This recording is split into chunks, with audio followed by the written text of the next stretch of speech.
Hello, Facebook friends and Facebook family.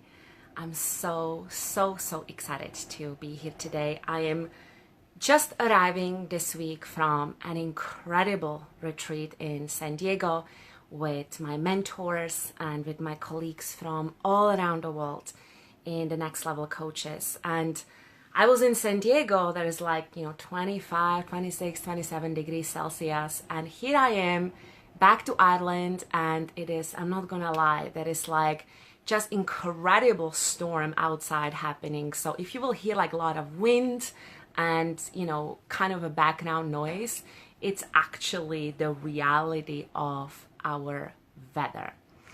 So I have a big friend with me here today, and I'm going to talk about something that actually has been inspired by a recent story, very interesting story, and I'm kind of gonna go with you all the way back in how it all started, so you can really understand the threat and what this really means, and we can really segue into the topic of this Facebook Live, which is the secret addiction that's eating us alive.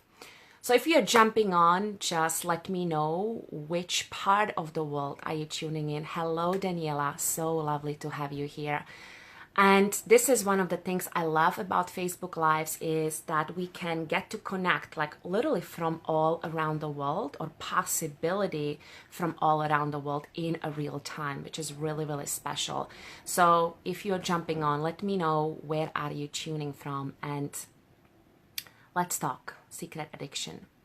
So all of this is inspired by a recent story, and about a month ago I have put up a status on my Facebook, which I don't know the exact wording, but the message was something like, we give gold medals for women destroying their bodies running marathon, but we don't celebrate them for authentically loving their bodies. So this was the status, and the feeling that I have added to it was feeling heartbroken. Now, there was a reason I have put the status on Facebook that day, and the backstory behind it is that very day there was actually a marathon happening in my local town in Waterford in the southeast of Ireland. And I saw a picture on Facebook of my, I would say, ex-student from the time when I was teaching pain management and yoga. And I know back in the day I was working with her around a lot of anxiety, a lot of chronic lower back pain, sciatic pain, a lot of discomfort in her pelvis. And we have identified that in her body, it massively boils down to stress, and it massively boils down to holding on to a tremendous amount of psychological tension, and some level of hatred or discomfort around her body. So when I saw her picture on Facebook that day, holding onto medal after running a marathon, I still saw everything in her body that I worked with her, several years prior to that, tucked pelvis and really tense jaw and, feet prolapsed, and from a structural point of view, so many, I would almost say red marks, warning signs that really made me feel so deeply. It's here is a medal for her for, running a marathon, which she should not be running in her body with the conditions and the realities of her tissues that she's experiencing. But she's probably still in a very same place like she was 3-4 years ago. So that inspired the status. And a lot of women came in on that status, on the one sentence, and they got really triggered. They literally extrapolated that piece around, that women should not be running marathons, and they completely turned it on their head. So much so that one woman came in And she got so incredibly triggered, saying that I'm completely wrong, that, running marathons and giving women medals for marathons is really about, the achievement and like being inspired and like, blasting through energy and like really sort of communicating a power in the world. And she was really pissed with me. So I came back to her on the status and I basically tied in my 12, 13 years of experience working with people in chronic pain and knowing how much running, especially running for long distances, is actually making people broken. And this is not, like a stupid fact. You can Google the impact of running on a body or like the percentage of runners that get injured every year. It's between 60 to 75%. Like 60 to 75% of runners get off running because their body is falling apart. So everything I was sharing with her there was really backed by research and realities of what is happening for runners. So moving forward, I basically did not speak to this woman, and there was like, she shared what she wanted to share and I shared what I needed to share. And early this week, as I'm coming back from San Diego, and I'm like super inspired and I'm like feeling so great and I'm like so connected to the work and the mission I'm here to do in this world. Out of nowhere, I get a message from her. And she tells me that ever since that status, she has been thinking a lot about me and she has been thinking a lot what I tried to communicate with that message. And she recognized in herself that for her, running marathons is the symbolic of running away from her deep pain, which is an inability to find the right man and fall madly in love. And when I received that message, it really hit home. It really hit home why my status 3 weeks prior to that triggered her so deeply, because her core wound around running away from her pain has been triggered. And obviously, when she reached out to me, I have responded to her and really offered her the trusted and loving space around, first of all, appreciating that she was so, she felt such a safe space with me to share that and to say that, and really honored her, her kind of going in and really understanding the network between the running and what is really going on in her life. And so what I want to tell you today is that there is a secret addiction that's eating alive so many people. Do you know what the secret addiction is? It is either running away or hiding. You're running away from your core wound, or you're hiding from your core wound. And guess what?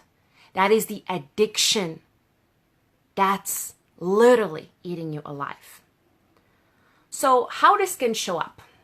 It can be something like, you know what, I'm in good relationship with my husband, like we are lovers, we love each other into pieces and our life is beautiful, but we live in sexless marriage.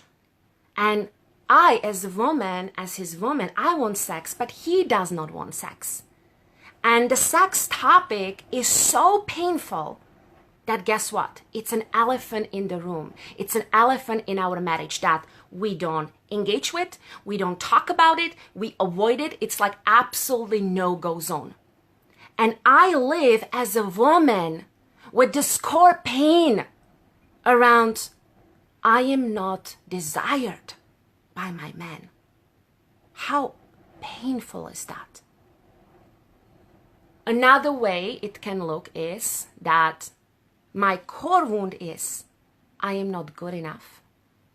And the way I'm running away from my core wound is that I am secretly downloading tons of porn every single night, and I'm watching it till early hours of the morning. Or maybe it's hiding away from a scale, from putting your body on the scale.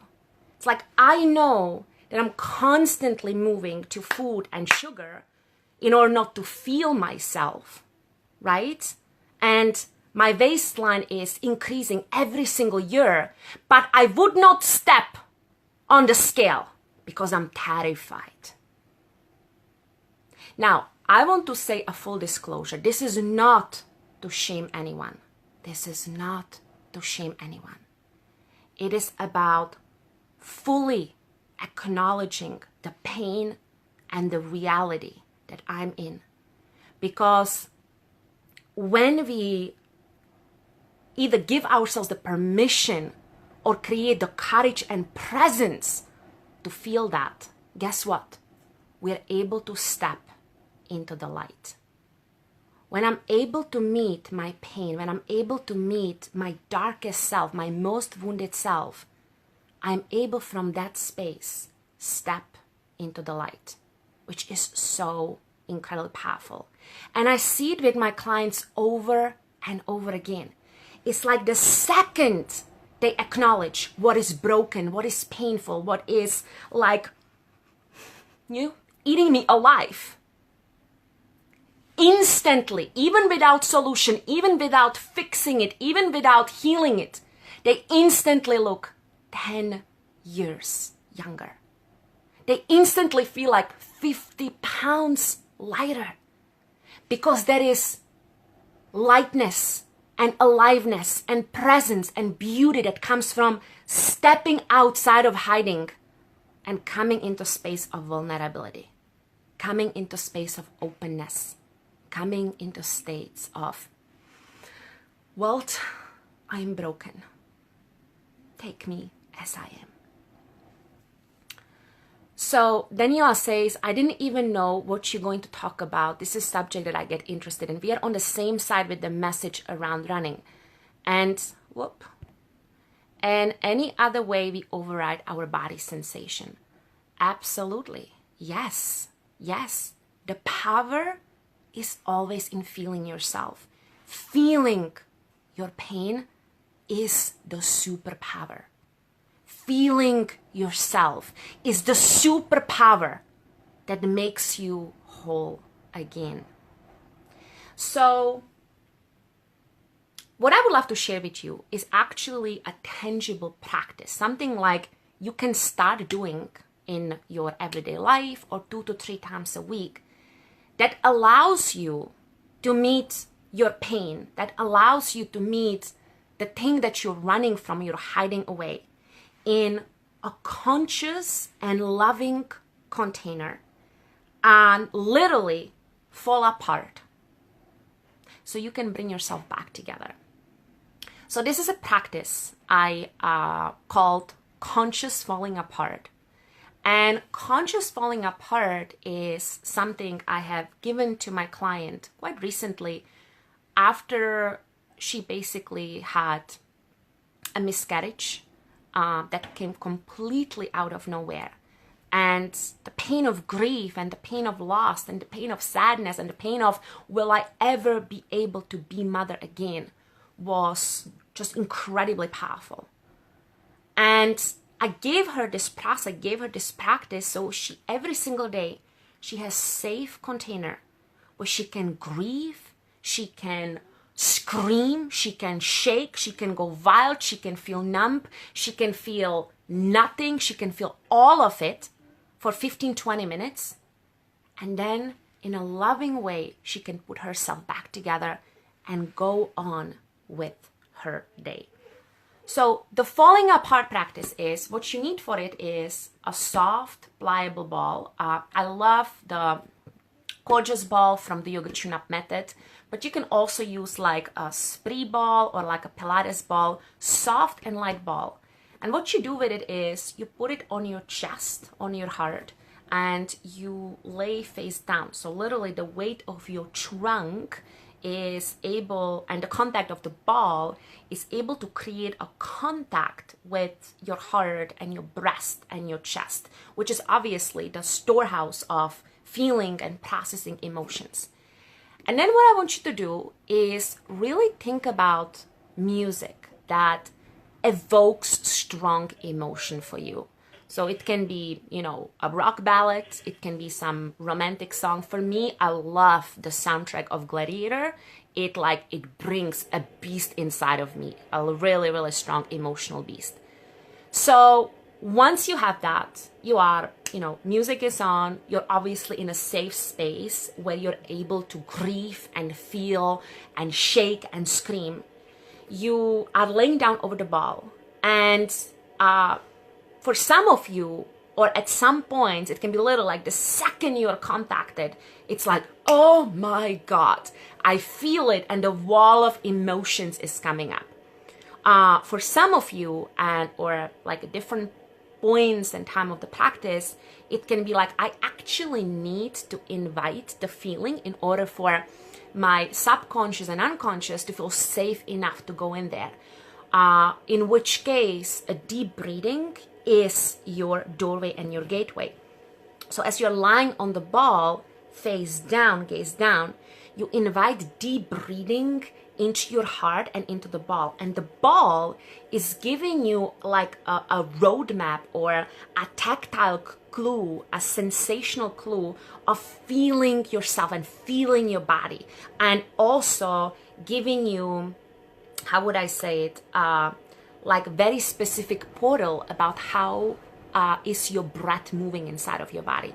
So you're breathing into the ball really, really deeply.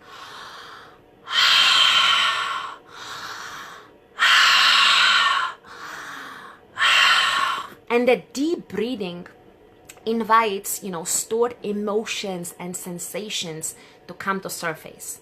And then when the emotions come up, if it's a sadness, you allow yourself to grieve and shake and scream. If it's an anger, you allow yourself to rage. If it's a numbness, you stay with the numbness. And very likely there'll be like ebb and flow of the emotion. So maybe for most women, they start with cry. Like there is so much deeply stored sadness.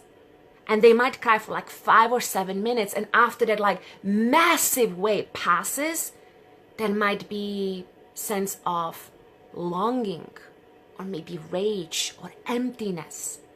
So you're literally riding yourself through the waves. And the most important thing, because this is the reason why so many people don't go in their pain, because they are like, I will go in there and it will be a dark black hole and I will not know what the fuck to do with myself. That is the hardest thing. So for you to have a conscious container to go in there, it's extremely important that you set a timer.